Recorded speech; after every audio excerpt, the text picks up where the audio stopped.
Hello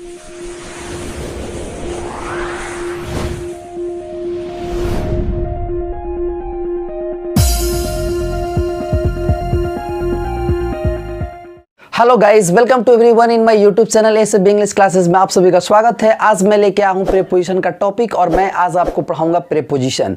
guys, मैं सबसे पहले आपको बता दूं कि preposition is the most important chapter for every student.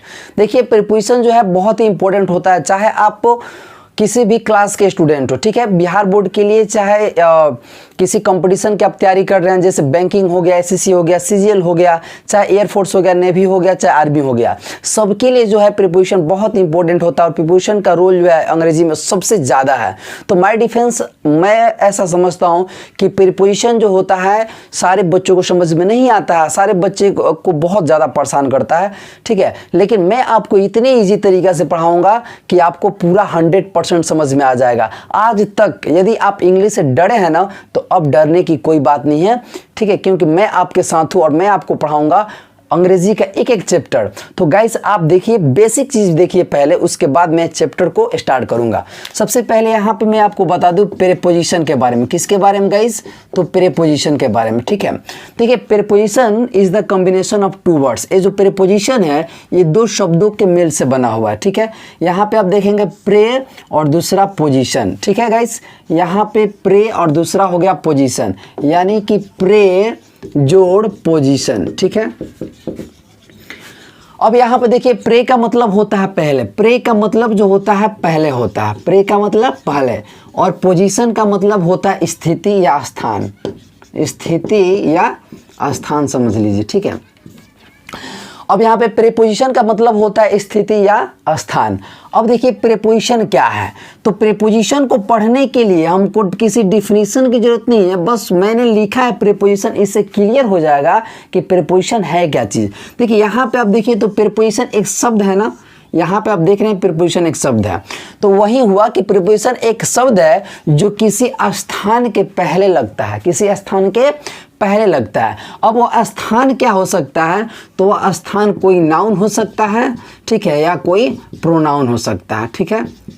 वह स्थान कोई नाउन हो सकता है या कोई प्रोनाउन हो सकता है। यानी कि हम इसको बोल सकते हैं कि प्रीपोजिशन एक ऐसा शब्द है, एक ऐसा वर्ड है जो किसी नाउन या प्रोनाउन के पहले लग करके और दो शब्दों के बीच, दो नाउन या दो प्रोनाउन के बीच अपने संबंध को स्थापित करता है, ठीक है।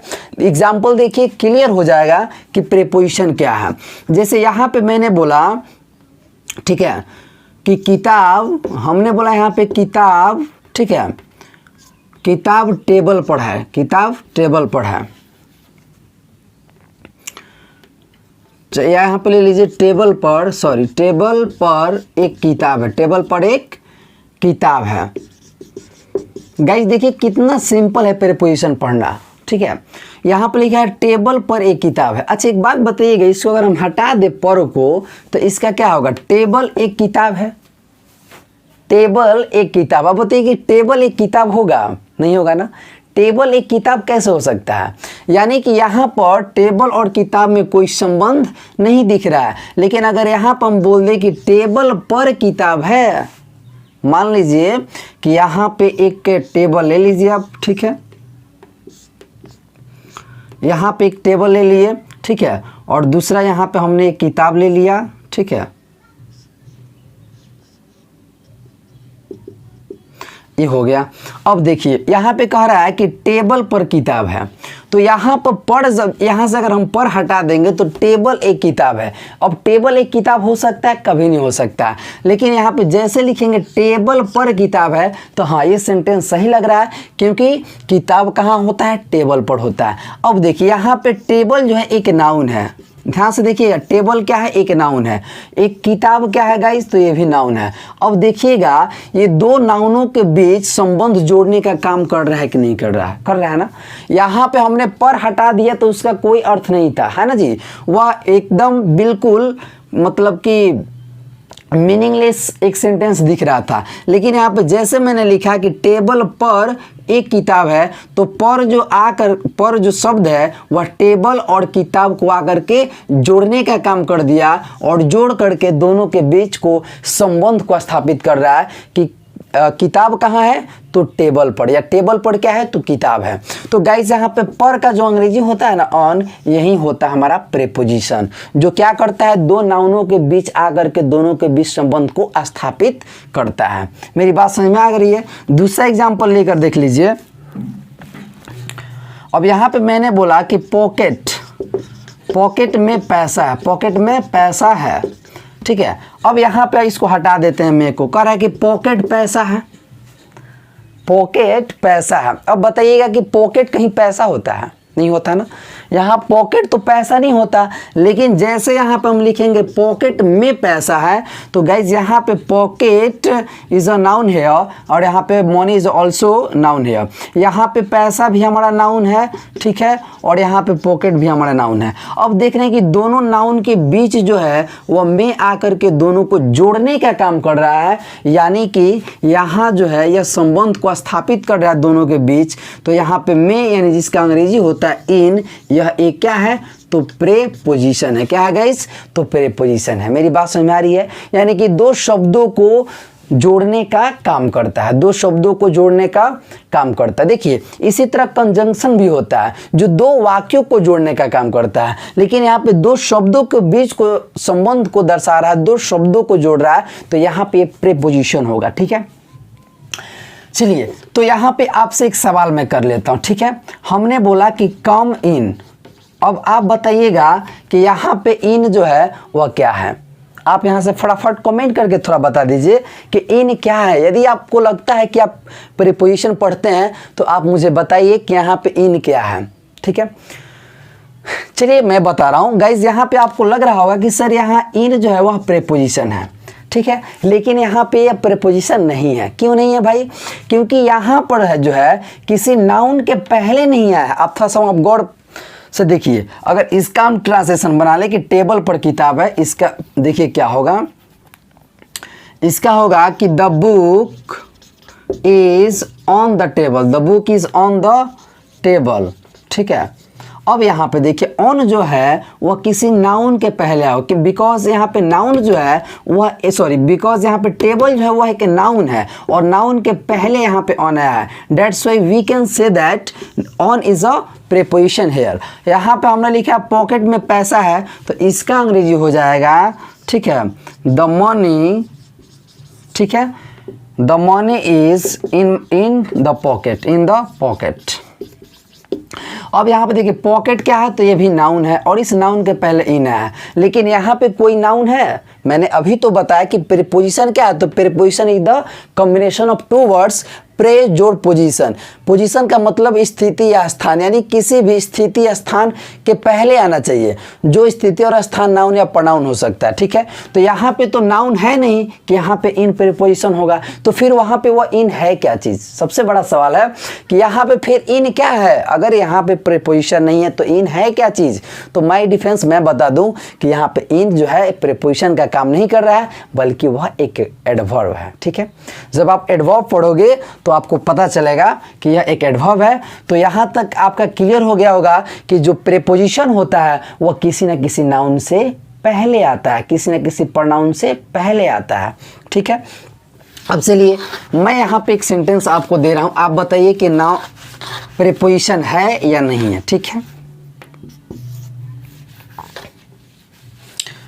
अब देखिए यहाँ पे हमने बोला कि I am agree, I am agree, ठीक है, I am agree to this pen, I am agree to this pen, I am agree to this pen, ठीक है। अब यहाँ पे बताइएगा कि टू जो है वह क्या है, प्रीपोजिशन है कि नहीं है। हम लोग देखिए यहाँ पे देख टू के बाद आप चेक कर लीजिए कि नाउन या प्रोनाउन होना चाहिए। टू के बाद देखिएगा कि यहाँ पे पेन जो है, ठीक है, पेन क्या है यहाँ पे तो नाउन है। अगर ये नाउन है तो यह सही है कि यह प्रीपोजिशन है, क्योंकि हम जानते हैं कि प्रीपोजिशन जो होता है पहले आता है, किसके पहले? किसी नाउन या प्रोनाउन का, ठीक है। तो यहाँ पे हम लोग कर लेंगे। दूसरा यहाँ पे ले लीजिए, अगर यहीं पे लिखा रहता, ठीक है, कि I like to play, I like to play. अब यहाँ पे कहा जाए आई लाइक टू प्ले कि क्या है प्रीपोजिशन है। देखिए कितने लोगों को ऐसा लगता है कि यहाँ पर ये जो है टू जो है यहाँ पे वह क्या है प्रीपोजिशन है, लेकिन मैं आपको बता दूं गाइस कि प्रीपोजिशन का काम नहीं कर रहा है, क्योंकि यहाँ पे कोई नाउन होना चाहिए नहीं तो प्रोनाउन होना चाहिए। तो फिर यहाँ पे है क्या चीज़, यहाँ पे आप बोलोगे कि सर ये प्रीपोजिशन है, तो यार प्रीपोजिशन नहीं है, मेरी बात को समझिए।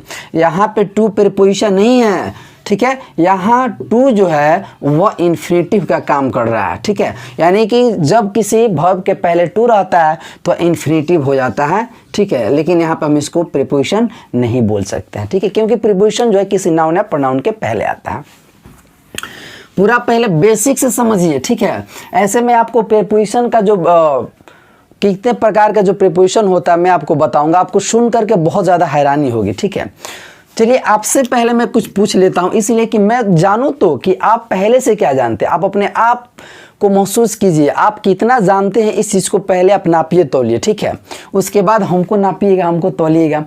चलिए गाइस, अच्छा एक बात बताइए, यहाँ तो हम लोग ये सीख लिए, ठीक है। प्रीपोजिशन का डिफिनेशन और वो कितने प्रकार के होते हैं सारी चीज़ मैं बताऊँगा, ठीक है, आप टेंशन ना लो। चलिए एक सवाल मैं आपसे बता दूं, जैसे मान के चलिए हमने बोला कि राम, ये उस बच्चे के लिए जो लोग प्रीपोजिशन पढ़े हैं, करा कि राम वेंट, ठीक है, या राम केम ले लीजिए, राम केम dash the house, dash the house. अब यहाँ पे आप बताइएगा कि यहाँ पे क्या होगा, इन होगा, इनटू होगा, ठीक है, आके यहाँ पे ऑन होगा या टू होगा। अगर आप थोड़ा सा जानकार होंगे ना गाइस, थोड़ा सा, तो आप इन बोलोगे, यहाँ पे क्या बोलोगे, इन बोलोगे, ठीक है, क्योंकि आप थोड़ा सीखे होंगे कि घेरा के पहले जो होता है इन का प्रयोग होता है। लेकिन आप और थोड़ा सा जानकार होंगे तो आपको पता होगा कि यहाँ पे इनटू होगा। क्यों होगा भाई, क्योंकि कोई भी अगर बाउंड्री या घेरा हो और उसमें बाहर से कोई व्यक्ति उसके अंदर प्रवेश करता हो तो वहाँ पे, यानी कोई बाहर से अंदर अगर गति करके कोई व्यक्ति जाता हो तो वहाँ पे मे के लिए हम लोग इनटू का प्रयोग करते हैं। लेकिन मेरा सवाल यह नहीं है, मेरा सवाल आपसे यह है कि आप मुझे बताइए कि इनटू का प्रयोग क्यों करते हैं, इनटू का प्रयोग क्यों करते हैं, ये मेरा सवाल है आपसे कि आखिर इनटू का प्रयोग क्यों करते हैं। ऐसे तो हम लोग भी बता देते हैं कि यदि किसी घेरा के अंदर अगर कोई व्यक्ति या वस्तु बाहर से जाए गति करके तो वहाँ मे के अर्थ में इनटू का प्रयोग करते हैं। लेकिन क्यों इनटू ही क्यों लगता है, देखिए मैं आपको बता रहा हूँ, ठीक है। मैं आपको जब पढ़ाऊंगा ना प्रीपोजिशन, आप अपने आप में महसूस कीजिएगा कि मुझे कोई टीचर मिला, मुझे कोई पढ़ाने वाला मिला और मुझे ऐसे पढ़ाया जैसे हमने कभी नहीं पढ़ा था। ये मेरा चैलेंज है आपसे, ठीक है। मैं आपको वैसे पढ़ाऊंगा कि आप सोचे भी नहीं होंगे। देखिए गाइस, यहाँ पे इन जो है, देखिए सबसे पहले तो आप जानिए इनटू जो है ना, यह भी दो शब्दों का कॉम्बिनेशन है, एक है इन और दूसरा है टू, ठीक है। ये इनटू जो है ये दो शब्दों को मिलने से बना हुआ है इनटू। तो ये इन का मतलब होता है में, ठीक है। अगर कोई व्यक्ति बाहर से, देखिए ध्यान से सुनिएगा, अगर कोई व्यक्ति जो है चाहे वस्तु किसी घेरा के अंदर हो, ठीक है, तो हम में के लिए इन का प्रयोग करते हैं, ठीक है। और टू का मतलब होता है की ओर, का होता है की ओर, ठीक है। टू का मतलब होता है की ओर। अब देखिए, अब यहाँ पे कोई घेरा हो गया, अब इस घेरे की ओर देखिए ध्यान से, यहाँ पे घेरे की ओर अगर कोई व्यक्ति जाता है ना, इसीलिए हम लोग इन और यहाँ पे प्लस टू का प्रयोग करते हैं, यानी इनटू का प्रयोग करते हैं। इनटू आया कहाँ से, तो into is the combination of two words, in plus to. In इसलिए लगाते हैं क्योंकि यह घेरा है, और टू इसलिए लगाते हैं क्योंकि बाहर से कोई अंदर की ओर जा रहा है। तो गाइज इस तरीके प्रीपोजिशन का अगर पार्ट आप पढ़िएगा तो उसके अंदर बहुत सारा चीज़ आपको मिलने वाला है, ठीक है। जैसे एक और यूनिक चीज़ मैं आपको बता दूं, ध्यान से सुनिएगा, एक और यूनिक चीज़ आपको मैं बता दूं, सुन करके आपको हैरान होगा। बचपन से हम लोग पढ़ते आए हैं, जैसे देखा जाए कि 4 बजा है तो हम लोग फट से बोलते हैं इट्स, है ना जी, 4 o'clock, ठीक है गाइस, हम लोग बोलते हैं इट्स 4 o'clock। 4 बजा है तो यहाँ पे इट्स 4 o'clock बोलते हैं, 2 बजा है इट्स 2 o'clock बोलते हैं। आपको पता है कि यहाँ पे जो ओ बोलते हैं ये क्या चीज़ है? बहुत सारे लोगों को पता नहीं होगा, मैं गारंटी के साथ बोल रहा हूँ। बहुत सारे ऐसे स्टूडेंट होंगे, बहुत सारे ऐसे टीचर्स होंगे जिनको ये पता नहीं है कि यहाँ पे ओ का मतलब क्या होता है। ठीक है, मैं आपको बता दे रहा हूँ कि ओ का मतलब जो है यहाँ पे ऑफ होता है, और यहाँ पे ओ जो है एक प्रीपोजिशन है। प्रीपोजिशन कोई छोटा मोटा चैप्टर नहीं है। जिस तरीके से आप जिस तरीके से आप पढ़ते हो ना बच्चा वाला पढ़ाई, बहुत सारा मैंने यूट्यूब पर भी देखा है, बहुत सारा बुक भी पढ़ा। ठीक है, तो मैंने बहुत सारे रिसर्च करने के बाद जो है मैंने इस चीज़ को पाया कि लोग जो है सिर्फ भरमाते हैं। बच्चों का क्लियर कहाँ कॉन्सेप्ट होता है? कॉन्सेप्ट तो क्लियर हो नहीं पाता है, बस थोड़ा मोड़ा हुआ हो गया। ऐसे काम नहीं चलेगा माय डियर गाइस। आपको पढ़ना है तो सही चैनल को, सही क्लास का आप चुनाव कीजिए, सही शिक्षा का चुनाव कीजिए, तब जाकर के आप में कुछ परिवर्तन हो सकता है। ठीक है, आप कहीं भी देखे होंगे, आप इतने दिन से खुद पढ़ रहे होंगे, आपको खुद पता होगा कि यहाँ पे वो का मतलब क्या होता है। आप कहीं भी पूछते होंगे, कोई आपको जो है भरमा देता होगा, तो भरमाने वाला काम नहीं होता है। यहाँ वो जो होता है एक ऑफ होता है। चलिए यहाँ से मैं एक क्वेश्चन आपको दे देता हूँ। ठीक है, और इस क्वेश्चन को ना अगला जो पार्ट हमारा जब चैप्टर जब स्टार्ट करेंगे तो उसमें मैं आपको बताऊंगा। आप ये बता दो कि ऑफ एक प्रीपोजिशन है, सॉरी यहाँ पे ओ एक प्रीपोजिशन है, यहाँ पे ओ। ठीक है, तो आखिर ये कौन सा प्रीपोजिशन है? आखिर यह कौन सा प्रीपोजिशन है? प्रीपोजिशन भी कई तरह का होता है माय डिफेंस, बहुत इसका मतलब टाइप्स होता है। ठीक है, मैं जितना आपको टाइप बताऊंगा शायद आप नहीं पढ़ोगे, आप एकदम लिख कर रख लीजिए। तो गाइस बहुत सारा चीज़ होता है। ठीक है, यहाँ पे ओ का मतलब आप जान गए कि ऑफ होता है, और भी बहुत सारी चीज़ें हैं। देखिए एक सवाल मैं आपको दे रहा हूँ, एग्जाम में सबसे ज़्यादा अगर आप किसी कंपटीशन का तैयारी कर रहे हैं तो आपके लिए बहुत ही बेनिफिशियल है, बहुत ही लाभदायक है। जैसे आपसे अगर सवाल किया जाए, ठीक है, कि ही डील्स डैश, है ना जी, ही डील्स डैश राइस। अब यहाँ पे ऑप्शन देखिए क्या है, इन है, ऑन है, विद है, और यहाँ पे ऑफ है। कह रहा है, देखिए कह रहा है कि ही डील्स, वह व्यापार करता है। ठीक है, यहाँ पे है चावल, यानी कि वह चावल का व्यापार करता है। ठीक है, अब यहाँ पे बताइएगा कि यहाँ पे प्रीपोजिशन क्या होगा, इन होगा, ऑन होगा, विद होगा या ऑफ होगा। फटाफट आप कमेंट करके बता दीजिए मुझे कि इन होगा, ऑन होगा, ऑफ होगा या विद होगा। ठीक है, आप चूज कर लीजिए, मैं आपसे बात कर रहा हूँ ना, आप चूज कर लीजिए, वरना बाद में बोलिए कि नहीं सर मैंने तो ही चूज किया था। आप चूज कीजिए कि पहले इन होगा, ऑन होगा, विद होगा या ऑफ, कोई फटाफट अपने माइंड में सेट कर लीजिए। ठीक है, चलिए यहाँ पे बहुत सारे बच्चे के दिमाग में आया होगा सर यहाँ पे ऑफ होगा। ठीक है, जो बिल्कुल गलत है।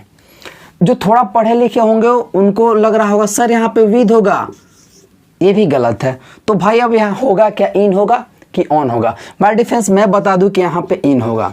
ठीक है, यहाँ पे इन होगा। देखिए यहाँ पर जो है डील के बाद इन का भी प्रयोग होता है और विद का भी प्रयोग होता है। ठीक है, तो मैं आपको बता दूं कि यहाँ पे डील के बाद इन का प्रयोग आप तब कीजिएगा जब आने वाला जो है वस्तु निर्जीव होगा। क्या होगा? निर्जीव होगा। अगर ये सजीव है, अगर यह सजीव है तो इसका मतलब यहाँ पे विद लगेगा। अगर इसमें सवाल होता कि ही डील्स, है ना जी, डैश, अगर यहाँ पे मी होता, ठीक है, तो यहाँ पे आप विद का प्रयोग कर देते, या यहाँ पे राम श्याम होता तो यहाँ पे आप विद का प्रयोग कर देते। बिकॉज यहाँ पे मैं या राम जो हुआ सजीव हुआ इसलिए विद लगाएंगे, और यहाँ पे निर्जीव है इसलिए यहाँ पे इन लगाएंगे। देखिए यहाँ पर जो रियल यहाँ पे बात है वो है क्या चीज़, इस चीज़ को समझिए।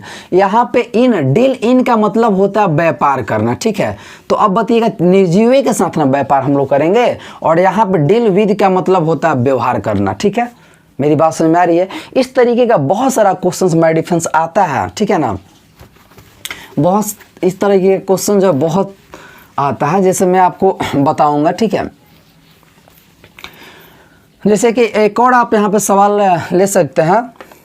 कह रहा है कि Ram is agree, Ram is agree dash, Ram is agree dash, यहाँ पे हमने बोला सीता। कह रहा है कि राम सीता से क्या है, तो एग्री यानी सहमत है। अगर आपसे यहाँ पे कहा जाए, बताइएगा फ्रॉम होगा, इन होगा, ऑफ होगा, ठीक है, या विद होगा या टू होगा, तो आपका जवाब क्या होगा? आप इसमें से फटाफट चूज कीजिए, सोचिए इस पे क्या डालें हम। राम इज एग्री, ठीक है, डैश सीता, यहाँ पे क्या होगा? आप सोच रहे होंगे सर यहाँ पे फ्रॉम होगा, राम सीता से, है ना? नहीं, ये भी नहीं होगा। यहाँ पे आप इन डाल दीजिएगा तो भी नहीं होगा। यहाँ पे आप क्या होगा? क्या यहाँ पे टू होगा? नहीं, टू भी नहीं, यहाँ पे विद होगा। क्या होगा? विद होगा। लेकिन यहीं पे अगर सवाल आ जाए कि Ram is agree, Ram is agree dash, है ना जी, डैश दिस, है ना जी, दिस मोबाइल ले लीजिए, मोबाइल। अब देखिए क्या कर रहा है कि राम इस मोबाइल से क्या है? सहमत है। तो यहाँ पे जानते हैं क्या होगा? एग्री के बाद टू होगा। क्या होगा गाइस? टू। ये सवाल जो बहुत सारे एग्जाम में पूछा गया है, बहुत सारे एग्जाम में सवाल पूछा गया है और आपसे भी यही सारे क्वेश्चंस पूछे जाएंगे। तो मैं बहुत ही बढ़िया तरीके से आपको बताऊंगा, मात्र एक दिन के क्लास में मैं ये चीज़ें क्लियर कर दूंगा जहाँ से सवाल पूछे जाते हैं, ठीक है। तो यहाँ पे आप देखेंगे कि एग्री जो है, देखिएगा जिसको क्लियर कर देता हूँ, एग्री के बाद यहाँ पे विद भी आता है। क्या आता है गाइज? विद भी आता है और टू भी आता है। सवाल यह है कि अगर यहाँ पे कोई व्यक्ति होगा, ठीक है, यानी कि सजीव होगा तो विद, अगर यहाँ पे कोई वस्तु होगा तो टू का प्रयोग करेंगे। अब एग्री के तुरंत बाद देखिए सीता क्या है? कोई व्यक्ति है, so before that we have to put with. And यहाँ पे आप देखेंगे कि एग्री के बाद this mobile is a non living thing, so before that we have to put to. अगर यहाँ पे नॉन लिविंग थिंग्स है तो इसके लिए हम लोग टू का प्रयोग करेंगे, ठीक है। तो चलिए अगला चैप्टर हम लेकर के आएंगे और वहां से स्टार्ट करेंगे। तो गाइज वीडियो के अंत तक बने रहने के लिए बहुत बहुत धन्यवाद कि आपने मेरा वीडियो पूरा देखा। तहे दिल से मैं आपको शुक्रिया करना चाहता हूँ और love you, take care, bye bye.